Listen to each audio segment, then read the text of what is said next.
Cinema ಅಂತಕ್ಕಂಥ ಈ ಇದು ಹೃದಯದ ಮೇಲೆ ಬರ್ತಕ್ಕಂಥ ಇದು ಇದೆಲ್ಲ ಆಕರ್ಷಣೆ.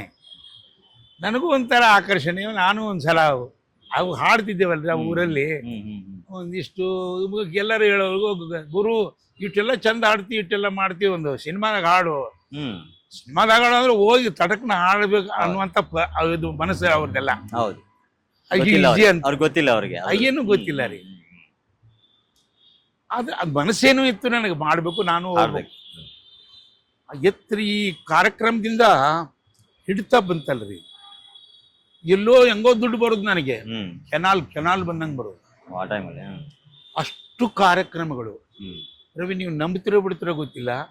365 ದಿನಕ್ಕೆ 300 ಕಾರ್ಯಕ್ರಮಗಳನ್ನ ಮಾಡಿದ ಮನುಷ್ಯ ನಾನು. ಅಷ್ಟು ಅಂದರೆ 1969ಕ್ಕೆ ಆರಂಭ ಮಾಡಿದ್ದಾರೆ. ಅಂದರೆ ಕಮರ್ಷಿಯಲ್ ಹಾಡುಗಾರರಾಗಿ ದುಡ್ಡು ತಗೊಂಡು 69ರಿಂದ 2025 ಬಂದಿದೆ ರೀ. ಹೌದು, ಇನ್ನೂ ಬೇಡಿಕೆ ಒಳಗಿರ್ತಕ್ಕಂಥ ವ್ಯಕ್ತಿನ 100% ಸರ್. ಆದ್ರೆ ಈಗ ವಯಸ್ಸು 78 ನನಗ್ರಿ. 78 ವರ್ಷ.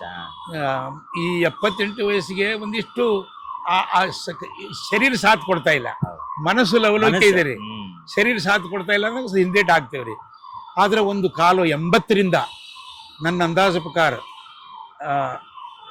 73ರಿಂದ 85, 83, 84 ಬೆಂಗಳೂರಿಗೆ ಬರೋ ತನಕ, ಬೆಂಗಳೂರು ಬಂದಂತರನು ಒಂದು ದಿನ ಬಿಡು ಇಲ್ಲದೆ ಹಾಡ್ತಕ್ಕಂಥ ವ್ಯಕ್ತಿ ನಾನು. ದಿನಾಲು ಕಾರ್ಯಕ್ರಮಗಳು. ಅವಾಗಲೇ ಕ್ಯಾಸೆಟ್ ಯುಗ, ಉತ್ತುಂಗ ಶ್ರೇಣಿಯಲ್ಲಿ ಹಂಗೆ ನನ್ನ ಜನಪ್ರಿಯತೆ ನೋಡಿ ಸಿನಿಮಾದವರು ಕೊಡಕ್ಕಿಂತ ಮುಂಚೆ ನನಗೊಂದು ಆಸೆ ಅಲ್ರಿ, ಯಾವನತಕ್ಕೆ ಯಾಕೆ ಹೋಗ್ಬೇಕು, ನಾವು ಒಂದು ಸಿನಿಮಾ ಮಾಡ್ಬೇಕಂತೇಳಿ ಎಲ್ಲವೂ ಗೊತ್ತಲ್ರಿ ನಮ್ಗೆ. ಹೀಗಾಗಿ ನಾನು ಸಿನಿಮಾ ಮಾಡಿದೆ ರೀ. ಎಷ್ಟು ಖರ್ಚಾಯ್ತು ಸರ್ ಆ ಸಿನಿಮಾಗೆ? ಆ ಸಿನಿಮಾ ಖರ್ಚಾಗಿದೆ ಎಷ್ಟು ಸರ್? 91ಕ್ಕೆ ನಾವು ಸಿನಿಮಾ ರಿಲೀಸ್ ಮಾಡಿದೆ. 87ಕ್ಕೆ ಸ್ಟಾರ್ಟ್ ಮಾಡ್ಕೊಂಡಿದ್ದೇನೆ ಸಿನಿಮಾ. ನಾ ಇಲ್ಲಿ 93ಕ್ಕೆ ಮನೆ ಮಾಡಿದೆ ರೀ. 90ರಿಂದ ನನಗೆ ಬೆಂಗಳೂರು ಹಿಡ್ಕೊಂಡ್ಬಿಡ್ತು ರೀ. ಇದ್ರೊಳಗಡೆಗೆ ಸಿನಿಮಾ 91ಕ್ಕೆ ರಿಲೀಸ್ ಮಾಡಿದ್ದಾರೆ. ಅದನ್ನ ಆ ರಿಲೀಸ್ ಮಾಡಿದ ನಂತರ ಅದು ನೋಡ್ರಿ ಕರೆಕ್ಟಾಗಿ ತಲುಪು ರೀತಿ ತಲುಪಲಿಲ್ಲ. ದುಡ್ಡು ಹೋದ್ರ ಪರವಾಗಿಲ್ಲ, ನಾ ಕಷ್ಟಪಟ್ಟ ದುಡ್ಡ, ನಾ ಏನು ಸಾಲ ಮಾಡಿಲ್ಲ, ತೆಗೆದೋಗಿಪ್ಪ ನಾವು ನನ್ನ ಊರಿಗೆ ಇಲ್ಲಿ ಕೆಂಪೇಗೌಡ ಟಾಕೀಸ್ ತೆಗೆದ್ರು, ಅಲ್ಲಿ ನಾನು ರಿಲೀಸ್ ಮಾಡಿದೆ ರೀ. ಒಂದೇ ಯಾರು ಕೋಆಪರೇಟ್ ಮಾಡಲಿಲ್ಲ ಅವಾಗ ಹೊಸಬ್ರು ಸಿನಿಮಾಗಳಿಗೆ ಬೆಲೆನೇ ಇರಲಿಲ್ಲ ರೀ.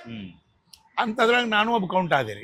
ನಾ ಎಷ್ಟೇ ಜನಪ್ರಿಯ ಹಾಡುಗಾರನಿದ್ರು ಕೂಡ ನಾನು ಸಿನಿಮಾ ರಂಗಕ್ಕೆ ಹೊಸಬಲ್ರಿ. ಹಿಂಗಾಗಿ ಯಾರು ನಮ್ಗೆ ಕೋಆಪರೇಟ್ ಮಾಡಲಿಲ್ಲ. ನಾ ಅಷ್ಟಕ್ಕೆ ಬಿಟ್ಟೆ ರೀ ನಾ.